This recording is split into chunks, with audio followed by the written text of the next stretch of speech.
Anne of Green Gables by L.M. Montgomery. Chapter 1. Mrs. Rachel Lynde is surprised. Mrs. Rachel Lynde lived just where the Avonlea main road dipped down into a little hollow, fringed with alders and ladies' eardrops, and traversed by a brook that had its source way back in the woods of the old Cuthbert place. It was reputed to be an intricate, headlong brook in its early course through those woods, with dark secrets of pool and cascade. But by the time it reached Lynde's Hollow, it was a quiet, well-conducted little stream, for not even a brook could run past Mrs. Rachel Lynde's door without due regard for decency and decorum. It probably was conscious that Mrs. Rachel was sitting at her window, keeping a sharp eye on everything that passed, from brooks and children up, and that if she noticed anything odd or out of place, she would never rest until she had ferreted out the whys and wherefores thereof. There are plenty of people in Avonlea and out of it who can attend closely to their neighbors' business, but by dint of neglecting their own. But Mrs. Rachel Lynde was one of those capable creatures who can manage their own concerns and those of other folks into the bargain. She was a notable housewife. Her work was always done and well done. She ran the sewing circle, helped run the Sunday school, and was the strongest prop of the Church Aid Society and Foreign Missions Auxiliary. Yet, with all this, Mrs. Rachel found abundant time to sit for hours at her kitchen window, knitting cotton warp quilts. She had knitted 16 of them, as Avonlea housekeepers were wont to tell in odd voices, and keeping a sharp eye on the main road that crossed the hollow and wound up the steep red hill beyond. Since Avonlea occupied a little triangular peninsula jutting out into the Gulf of St. Lawrence, with water on two sides of it, anybody who went out of it or into it had to pass over that hill road and so run the unseen gauntlet of Mrs. Rachel's all-seeing eye. She was sitting there one afternoon in early June. The sun was coming in at the window, warm and bright. The orchard on the slope below the house was in a bridal flush of pink-white bloom, hummed over by a myriad of bees.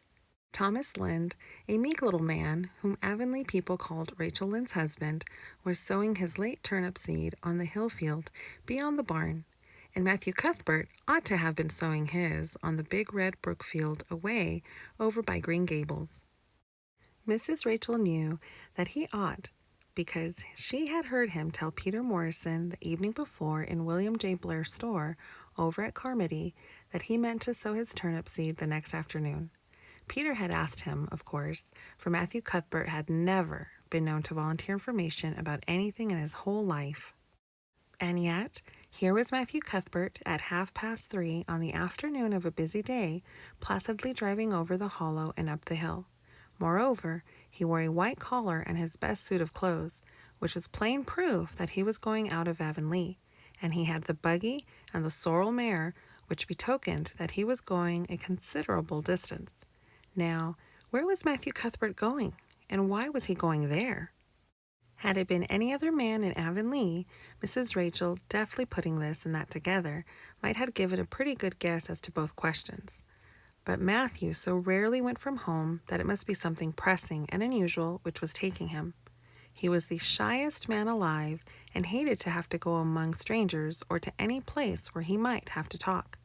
Matthew, dressed up with a white collar and driving in a buggy, was something that didn't happen often. Mrs. Rachel, ponder as she might, could make nothing of it, and her afternoon's enjoyment was spoiled. I'll just step over to Green Gables after tea and find out from Marilla where he's gone and why, the worthy woman finally concluded. He doesn't generally go to town this time of year, and he never visits. If he'd run out of turnip seed, he wouldn't dress up and take the buggy to go for more. He wasn't driving fast enough to be going for a doctor. Yet something must have happened since last night to start him off. I'm clean puzzled, that's what, and I won't know a minute's peace of mind or conscience until I know what has taken Matthew Cuthbert out of Avonlea today. Accordingly, after tea, Mrs. Rachel set out. She had not far to go. The big, rambling orchard empowered house where the Cuthberts lived was a scant quarter of a mile up the road from Lynde's Hollow. To be sure, the long lane made it a good deal farther. Matthew Cuthbert's father, as shy and silent as his son after him, had got as far away as he possibly could from his fellow men without actually retreating into the woods when he founded his homestead. Green Gables was built at the farthest edge of his cleared land, and there it was to this day, barely visible from the main road, along with which all the other Avonlea houses were so sociably suited. Mrs. Rachel Lynde did not call living in such a place living at all. "It's just staying, that's what," she said, as she stepped along the deep-rutted, grassy lane bordered with wild rose bushes. "It's no wonder Matthew and Marilla are both a little odd, living away back here by themselves. Trees aren't much company, though dear knows if they were, there'd be enough of them. I'd rather look at people." To be sure, they seemed contented enough, but then, I suppose, they're used to it. A body can get used to anything, even to being hanged, as the Irishman said. With this, Mrs. Rachel stepped out of the lane into the backyard of Green Gables. Very green and neat and precise was that yard, set about on one side with great patriarchal willows, and on the other with prim Lombardies. Not a stray stick nor stone was to be seen, for Mrs. Rachel would have seen it if there had been. Privately, she was of the opinion that Marilla Cuthbert swept that yard as often as she swept her house. One could have eaten a meal off the ground without overbrimming the proverbial peck of dirt. Mrs. Rachel rapped smartly at the kitchen door and stepped in when bidden to do so. The kitchen at Green Gables was a cheerful apartment, or would have been cheerful if it had not been so painfully clean as to give it something of the appearance of an unused parlor. Its windows looked east and west. Through the west one, looking out on the backyard, came a flood of mellow June sunlight, but the east one, whence you got a glimpse of the bloom-white cherry trees in the left orchard and nodding, slender birches down in the hollow by the brook, was greened over by a tangle of vines. Here sat Marilla Cuthbert when she sat at all, always slightly distrustful of sunshine, which seemed to her too dancing and irresponsible a thing for a world which was meant to be taken seriously. And here she sat now, knitting, and the table behind her was laid for supper. Mrs. Rachel, before she had fairly closed the door, had taken mental note of everything that was on that table. There were 3 plates laid, so that Marilla must be expecting someone home with Matthew to tea. But the dishes were everyday dishes, and there was only crab apple preserves and one kind of cake, so that the expected company could not be any particular company. Yet, what of Matthew's white collar and the sorrel mare? Mrs. Rachel was getting fairly dizzy with this unusual mystery about quiet, unmysterious Green Gables. "Good evening, Rachel," Marilla said briskly. "This is a real fine evening, isn't it? Won't you sit down? How are all your folks?" Something that, for lack of any other name, might be called friendship existed, and always had existed, between Marilla Cuthbert and Miss Rachel, in spite of, or perhaps because of, their dissimilarity. Marilla was a tall, thin woman with angles and without curves. Her dark hair showed some gray streaks, and was always twisted up in a hard little knot behind, with 2 wire hairpins stuck aggressively through it. She looked like a woman of narrow experience and rigid conscience, which she was, but there was a saving something about her mouth, which, if it had been ever so slightly developed, might have been considered indicative of a sense of humor. "We're all pretty well," said Mrs. Rachel. "I was kind of afraid you weren't, though. When I saw Matthew starting off today, I thought maybe he was going to the doctor's." Marilla's lips twitched understandingly. She had expected Mrs. Rachel up. She had known that the sight of Matthew jaunting off so unaccountably would be too much for her neighbor's curiosity. "Oh, no, I'm quite well, although I had a bad headache yesterday," she said. "Matthew went to Bright River. We're getting a little boy from an orphan asylum in Nova Scotia, and he's coming on the train tonight." If Marilla had said that Matthew had gone to Bright River to meet a kangaroo from Australia, Mrs. Rachel could not have been more astonished. She was actually stricken dumb for 5 seconds. It was unsupposable that Marilla was making fun of her, but Mrs. Rachel was almost forced to suppose it. "Are you in earnest, Marilla?" she demanded when voice returned to her. "Yes, of course," said Marilla, as if getting boys from orphan asylums in Nova Scotia were part of the usual spring work on any well-regulated Avonlea farm instead of being an unheard-of innovation. Mrs. Rachel felt that she had received a severe mental jolt. She thought in exclamation points. A boy? Marilla and Matthew Cuthbert, of all people, adopting a boy? From an orphan asylum? Well, the world was certainly turning upside down. She would be surprised at nothing after this. Nothing. What on earth put such a notion into your head? She demanded disapprovingly. This had been done without her advice being asked, and must perforce be disapproved. Well, we've been thinking about it for some time, all winter in fact, returned Marilla. Mrs. Alexander Spencer was up here one day before Christmas, and she said she was going to get a little girl from the asylum over in Hopetown in the spring. Her cousin lives there, and Mrs. Spencer has visited her and knows all about it. So Matthew and I have talked it over, off and on, ever since. We thought we'd get a boy. Matthew is getting up in years, you know. He's 60, and he isn't so spry as he once was. His heart troubles him a good deal, and you know how desperate hard it's got to be to get hired help. There's never anybody to be had but those stupid half-grown little French boys, and as soon as you do get one broke into your ways and taught something, he's up and off to the Lobster Canaries or the States. At first, Matthew suggested getting a homeboy, but I said no, flat to that. They may be all right. I'm not saying they're not, but no London street Arabs for me, I said. Give me a native born at least. There'll be a risk, no matter who we get, but I'll feel easier in my mind and sleep sounder at nights if we get a born Canadian.